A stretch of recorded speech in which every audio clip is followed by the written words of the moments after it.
Kimbangisme oye! Oye! Kimbangisme oye! Oye! Kimbangisme oye! Oye! Oye! Oye! Espoir du monde, Église universelle. Papa Simon Kimba Okiangani, oye! Oye! Papa Simon Kimba Okiangani, oye! Oye! Papa Simon Kimba Okiangani, oye! Oye! Oye! Oye! Papa Simon Kimba Okiangani, Wanaweza, Wazola, Walengizo, Kakaekaka, Yanaka, Yanaka, Yanaka. Na kombo ya tata ya mwana pe centre ba tata na ba mama biso tokomaki et topesaki rapport ne pas papa ndenge toyebi biso nyonso papa en ce moment azali na ville ya Kinshasa ayakaki kobongisa makambo ebele oyo apesaki mpe alobaki na biso programme na ye epesami ndenge aza kobongisa soki ete malamu dimanche oyo ekoyaka kofaire fin semaine po akosala dimanche eyebi ye tata nzambe me biso toyebi kaka akowumela mingimingi te akojonga me nyonso ezali na ye yango wana ntango tosololaki na papa pasteur national délégué awa na Canada toyebisaki na ye toyaki suri tokóma nani awa te mpo te kotambola na titre ya conseiller tokoki kotambolaka soki yapesaka programme te fo papa moto apesa programme soki asengi tozala quelque part ou pas yango wana tolekaki na Paris me totambolaki tokendaki na programme oyo apesaki esengaki te ke tokende kopesa maloba après toyi awa na mboka ya Canada et donc tosoli na ye na ntongo papa asengaki toya kopesa bino maloba na makambo mibale likambo ya moso ezali oyo ya mozole ya banankole ya bankole e ya mibale ezali likambo etali ba $30 américain epai na biso awa ezali $45 canadien e makambo mibale wana papa asengi tosembolamo malamu mpona bocomprendre e bosalela likambo wana mpo te ndenge toyebi bauti koteya biso awa na si j'ai bien retenu que ezalaki recherche la vérité en fait dans le sens de vouloir déterrer ce qui est caché. Alors s'il faut aller rechercher la vérité, je pense que nous les Kimbanguis, nos papas nous ont aidés à nous... D'abord, ils ont prophétisé ce qui va se faire dans le futur et ils nous ont révélé les choses cachées. Et c'est pour ça que le nom Simon Kimbangu indique un peu tout. Et le prédicateur du jour nous a rappelé aussi le fait que il y a beaucoup de vérités cachées que nos papas nous ont révélées et c'est ce que nous devons suivre. Mais, mes chers papas et mamans, le chemin de Dieu nous demande un peu beaucoup plus d'analyse et ça nous demande à avoir un comportement digne. Nous ne devons pas nous comporter comme si on était dans une recherche du matériel ou du bien vivre sur cette terre. Alors qu'il est dit dans Matthieu 6, 33 que nous devons d'abord chercher le royaume des cieux. Le reste nous sera donné. Récemment au Congo-Brazzaville, parfois je me demande qui sommes-nous en tant que Kimbanguistes. Parce que pendant un culte du dimanche, j'ai vu beaucoup de gens défiler.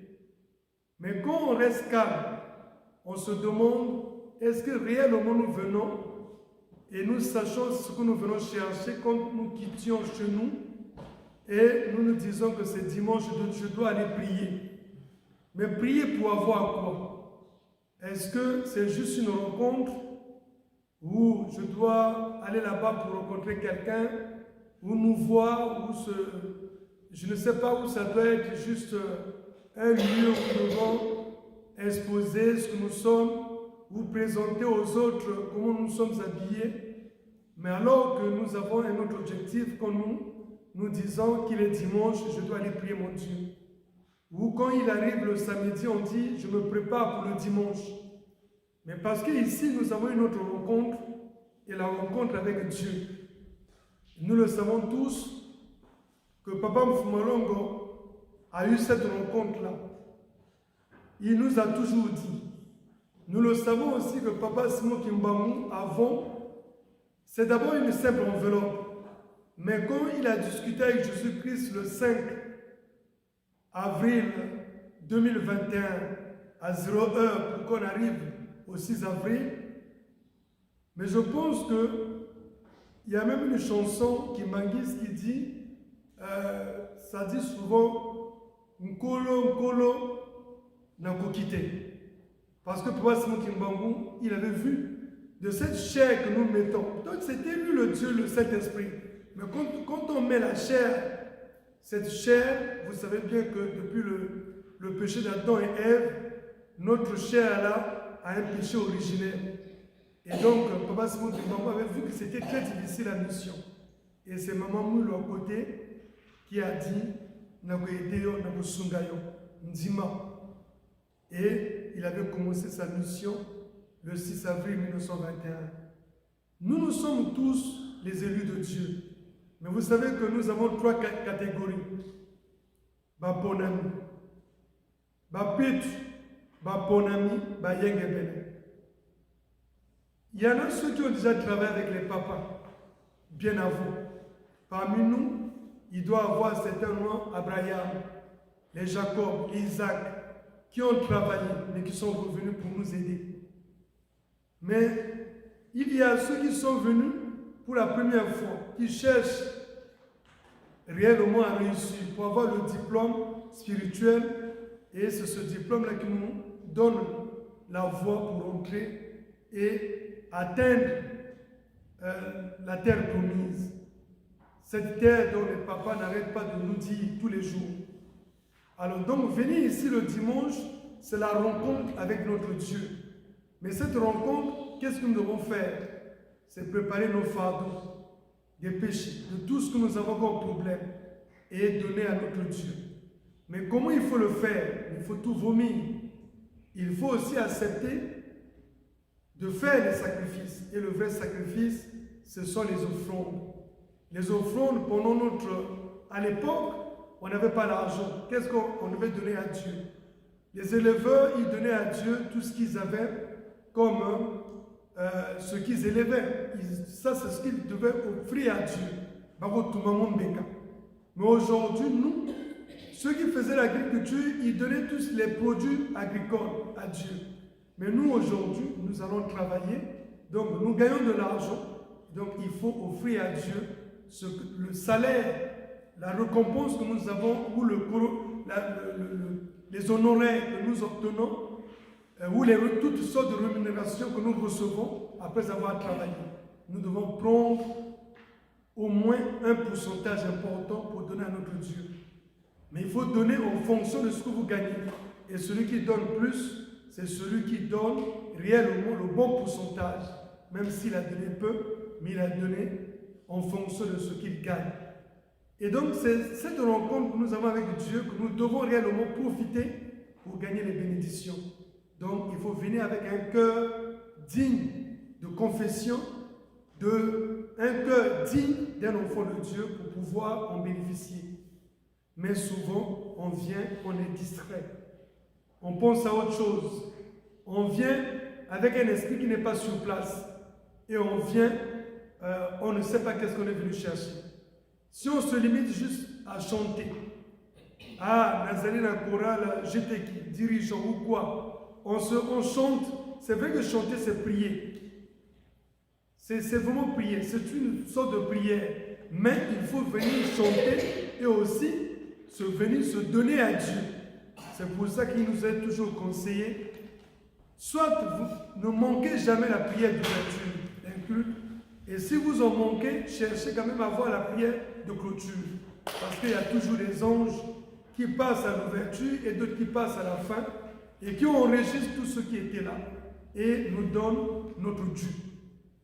C'est pour ça que mes chers mamans et mes chers papas, nous ne devons pas nous dire à ceux qui pensent que l'église est comme au couvre, l'église est comme bébé, l'église est comme un bébé, parce qu'ils se limitent aux réseaux sociaux et nous le savons que la vérité prend toujours l'ascenseur alors que le mensonge, il prend l'ascenseur alors que la vérité emprunte la voie des escaliers et ça prend beaucoup de temps. Aujourd'hui, nos réseaux sociaux sont alimentés tous les jours du mensonge et ce mensonge-là, il faut faire très très attention. Vous devrez plutôt regarder les vrais groupes WhatsApp de l'église et recevoir les bonnes informations. Maintenant, si les groupes WhatsApp ne vous en donnent pas les bonnes informations, référez-vous à vos pasteurs. Il y a un pasteur paroissial ici, il y a un pasteur national délégué, il y a aussi des mamans, des papas qui occupent des postes au sein de l'église au niveau international ou national qui pourraient vous donner les bonnes informations de l'église que de vivre l'église des réseaux sociaux, des rumeurs, du mensonge, ça ne serait pas bien du tout. Parce qu'aujourd'hui, les vrais combats que nous avons au sein de l'Église, nous le savons tous que Satan, qui a été chassé par notre Dieu, Dieu le Saint-Esprit, il continue à œuvrer et il rôde autour de nous et cherche toujours à vouloir détruire. Et il continue ses combats. Malheureusement, papa l'avait dit, qu'on avait coupé la tête du grand serpent, mais les petits serpents continuent. Nous sommes en train, à Brazzaville, de refaire, comment on appelle, Fokola. Mais, tant que nous avons refait Fokola, nous sommes côté à un musicien, comme il y a un plafond, il y a un tol, mais tant que l'homme tokali na kati bakisi ebele na kati na place oyo tosambelaka et na place oyo musique ebetaka bakasi au mongongo ya tata molimo centre eyokanaka.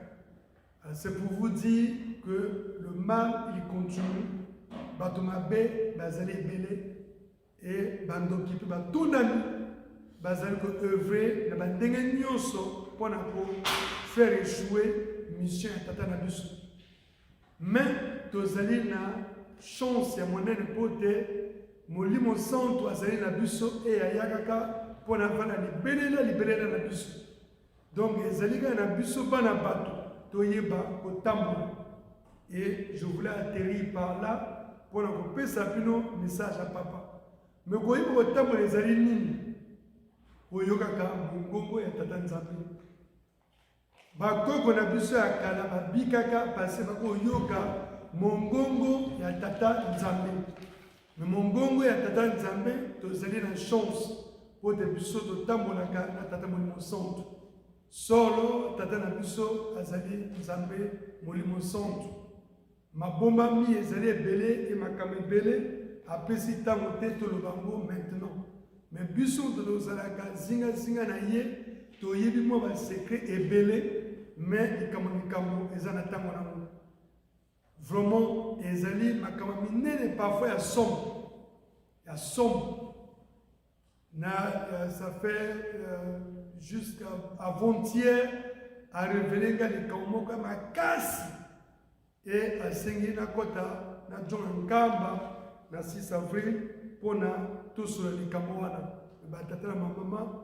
Il n'y a que Dieu qui peut révéler ma kamandenge wana. Pour te arriver les kambo, il y a moto à ça kenda kala et dans un lobby na vérifié et les kambo wana solo et c'est là qu'il y a secret à mon ami. Ma lobby na jo moto moko to matanaye na nkamba pour la les kambo wana. Même moto ndenge wana azali mutandenge ya ndenge nini. Donc nous le savons, ba secret wana ezali na biso nyonso. Chacun de nous détient une partie de ba secret spirituel et ba tata na biso. Donc il nous faut réellement que qu'est-ce que papa a dit? Qu'est-ce que papa nous dit quoi? C'est ce qu'il faut suivre. Mais si tu bosani kolanda ou papa baza kotinda, toza kosala bisala sala et kozana biso passe. Kaka awa na parlé bino na mama oyo akenaka koluka mwana azalaki ne kimbangisi te. Mais mama wana botala ane kimbangisi te mais ye osoma aza na Paris aza kotela bota. Si balobi lelo ulobi aboti temete. Alors bino aussi vous comptez na mois juillet puisque maman a écrit quasiment début juillet. 6 mois-ci à quotidien début à juillet. Vous voyez bien que il y a un mois mars, les 9 mois. Donc il y a un mars, il faut abonner. Mais vous avez un nègre, azale qui mangiste. A combien na para habité, na ko mo na mamu le mari. A keye mo ba mamu le mari. Et dans a combien mamu le mari le binaye. Ah, mais moi on peut ça y comme nani. Le bina on peut c'est comme mu le mari. Mamu le mari. Donc doyi na ngala bibi mama pote na uto tena nkamba na on peut c'est comme mu le mari. Botala ndenge un homme kimbangiste. Azala na bundima ndenge wana azala na foi ya ndenge wana engoba que bana passe mo kimbangu mimba sana ni bana biso ifuto tambola na koyoka ka nkamba ni mais nkamba ce n'est pas oya bengi boyo oya boyo. Non, les papas, mes chers mamans et papas seront réellement des vrais amis de Dieu. Tozala baninga ya tata mo santo. Mais kozala moninga ya obalwaka vrai master nde oyo ayoka ka moninga na. Mais vrai moninga nde oyo atamola na moninga na ba interete. Atamola na moninga na kolukate a gagner le matériel. Mais moninga motemo. Tu vois les papa walobaka moninga ya pasi na tamo ya pasi. Moninga malamu. Il y a passe. Donc, papa, ce gars saigné, il faut tout l'année. Mais toi, il va pas l'année.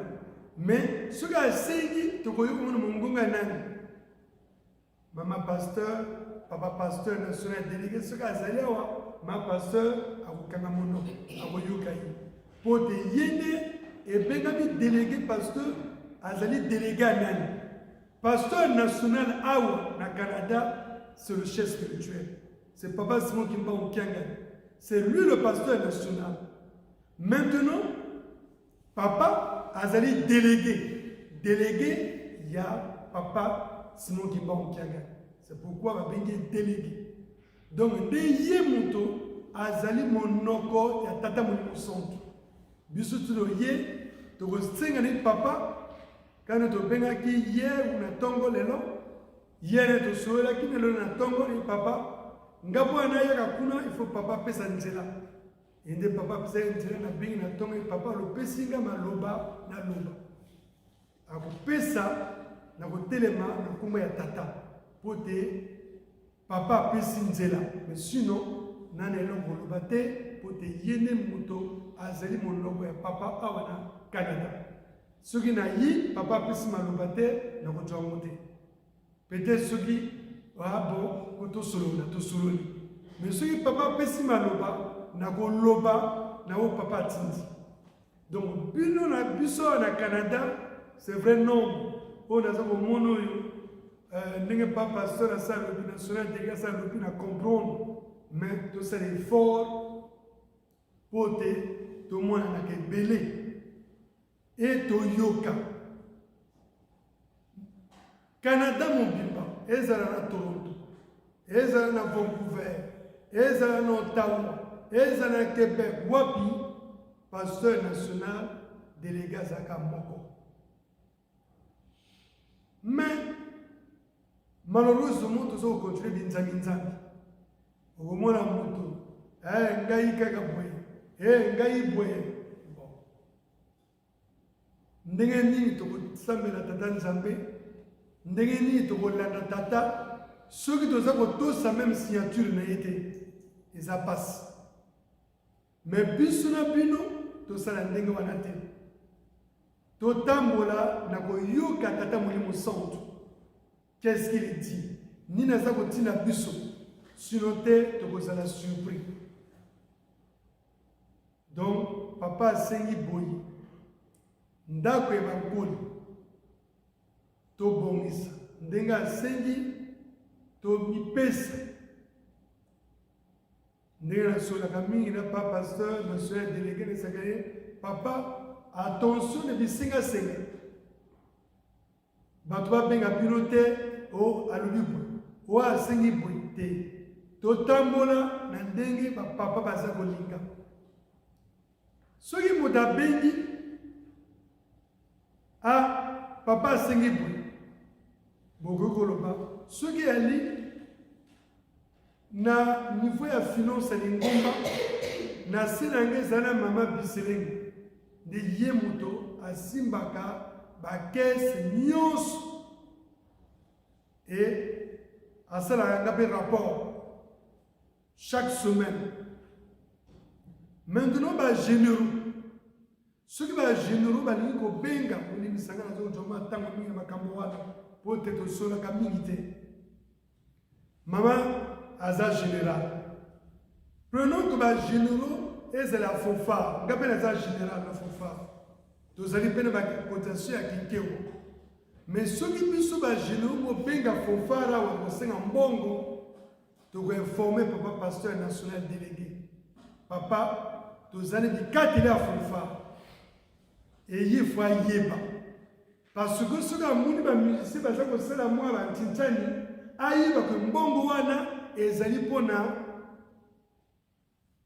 esengami kuna il faut ayeba de la même chose ezala GTK ezala flûtiste ezala groupe nyonso totambola na ordre mais boko général akobenga directement exemple baflûtier awa général na baba benga azoluka mbongo ozoluka mbongo mais il faut informer papa pasteur national délégué ya komona po te soki aza na programme papa atindi ye akosola na général africain déjà il y a un programme au cours et papa akotala asololi likambo ya bana ta nzambe tokoluka priorité eza wapi papa nous le dit non botiana ni priorité likambo boye tolandi yango parce que c'est les mêmes poches ceux qui ezali trop kosenga oyo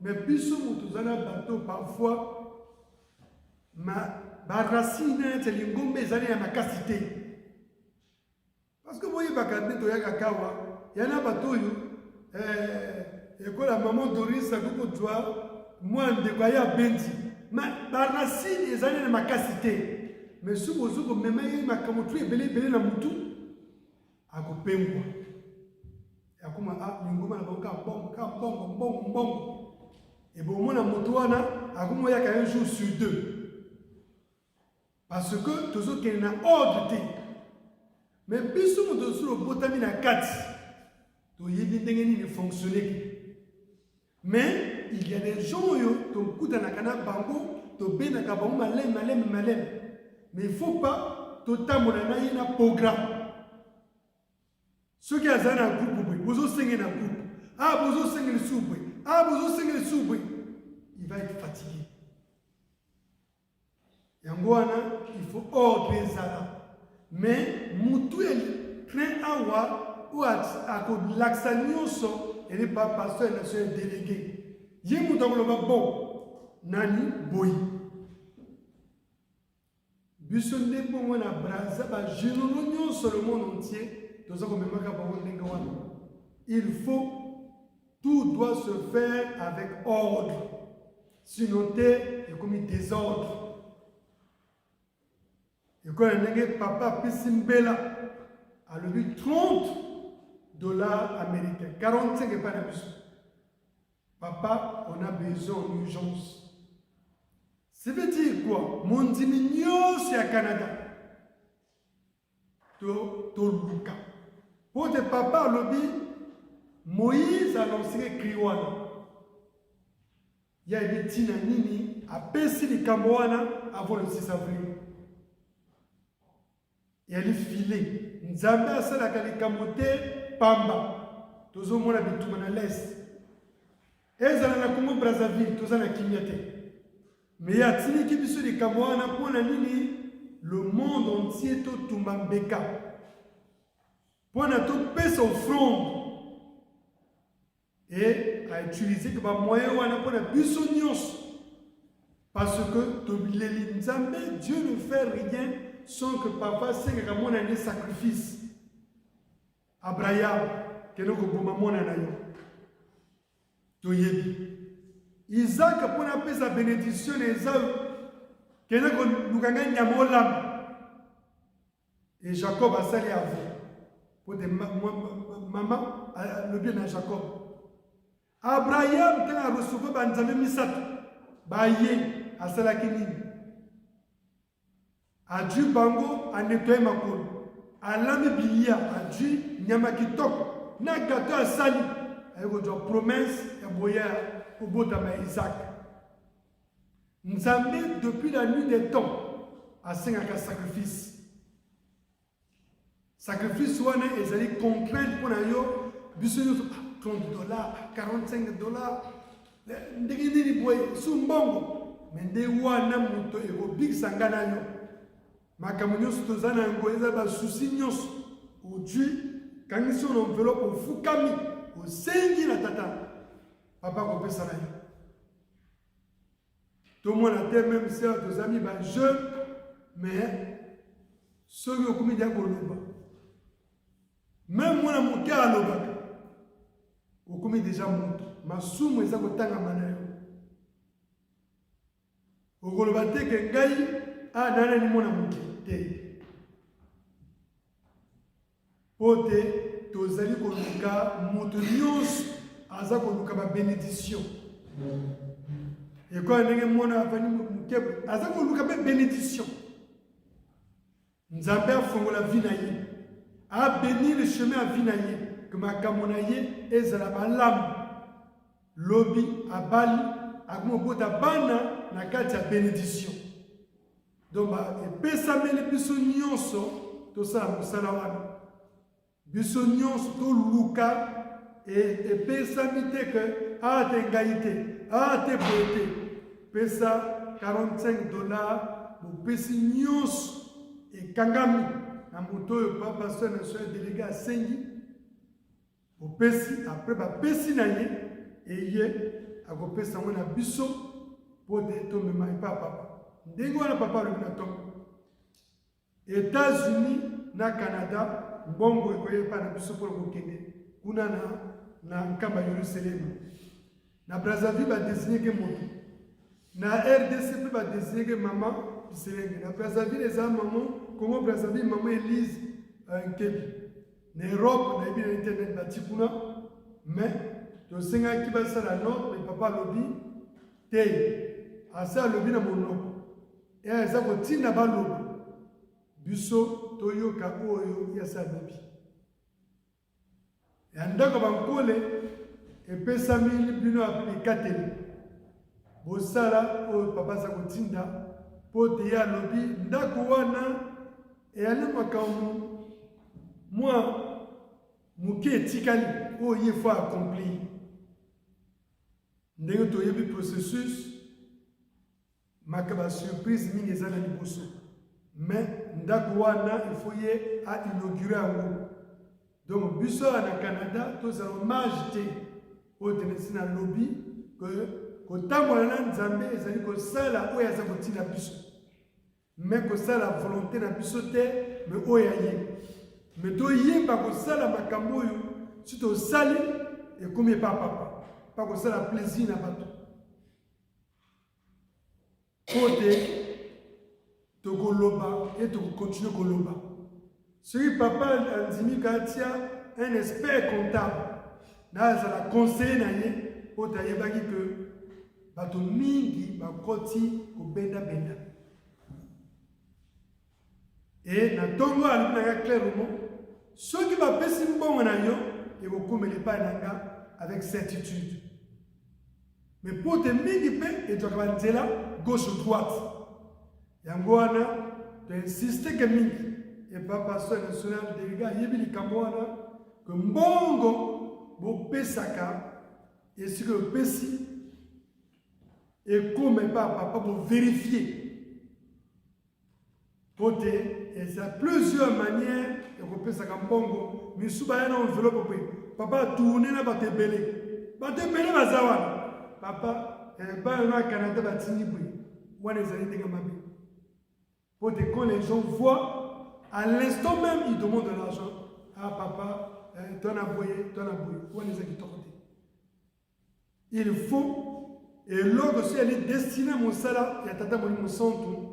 Il faut payer sa magane avec une certaine discrétion pour le papa. Bon, on est ça la moussala. Mais c'est pesami devant pas te belé et ça la bien. Wana et que parfois na makamu susu pour te boba muni bakoluka basenga et papa zali au centre. Ce que sengier à l'obligé ça. Donc wana zali ba secret et photo ba ko tambola nango. Pona misala na biso awa ebota mbuma.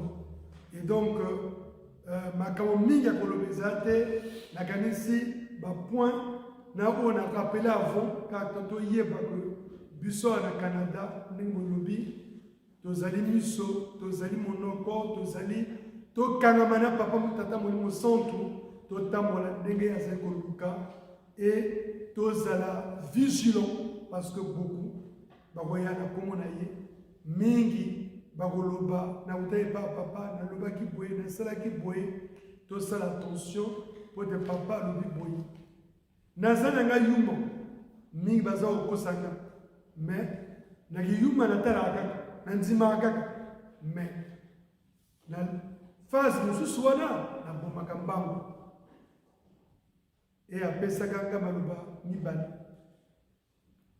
moto moko bato moko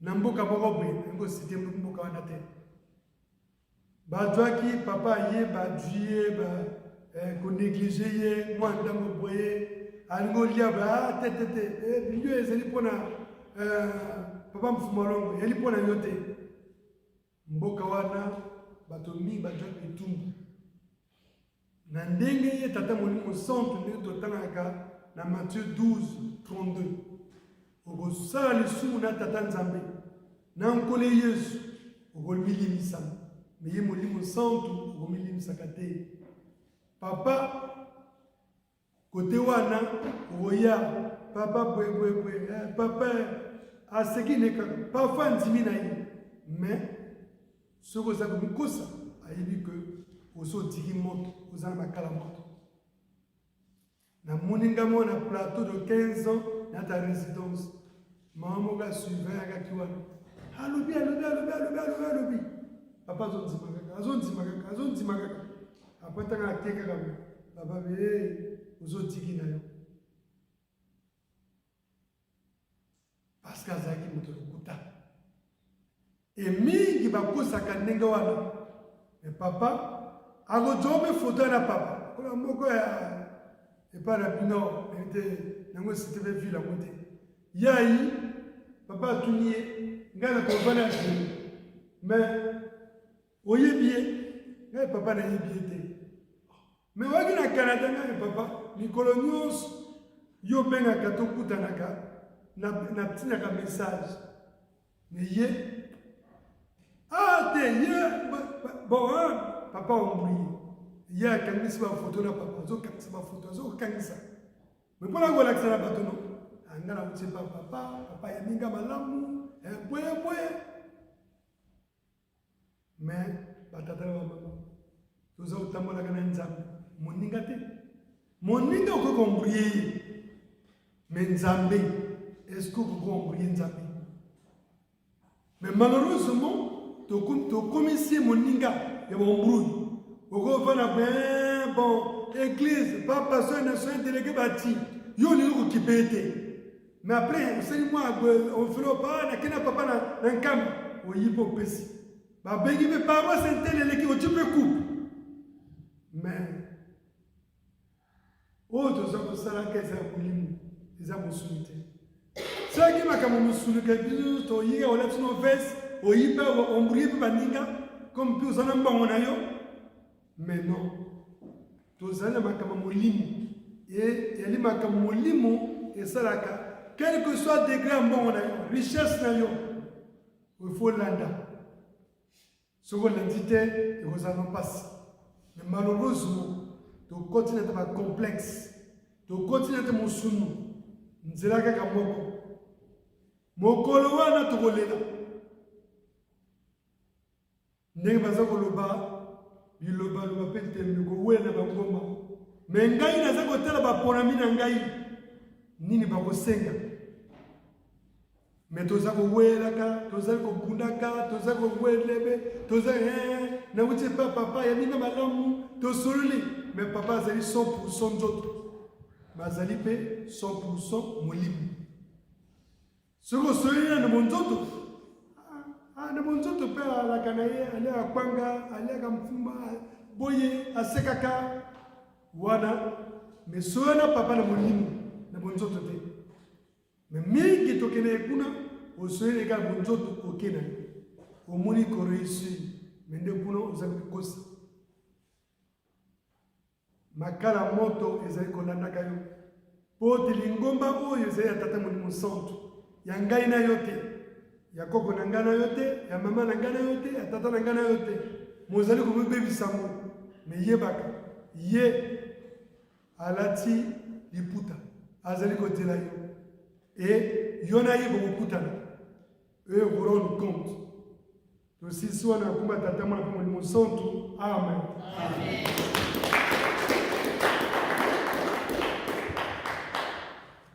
Kimbangismo ye. Kimbangismo ye.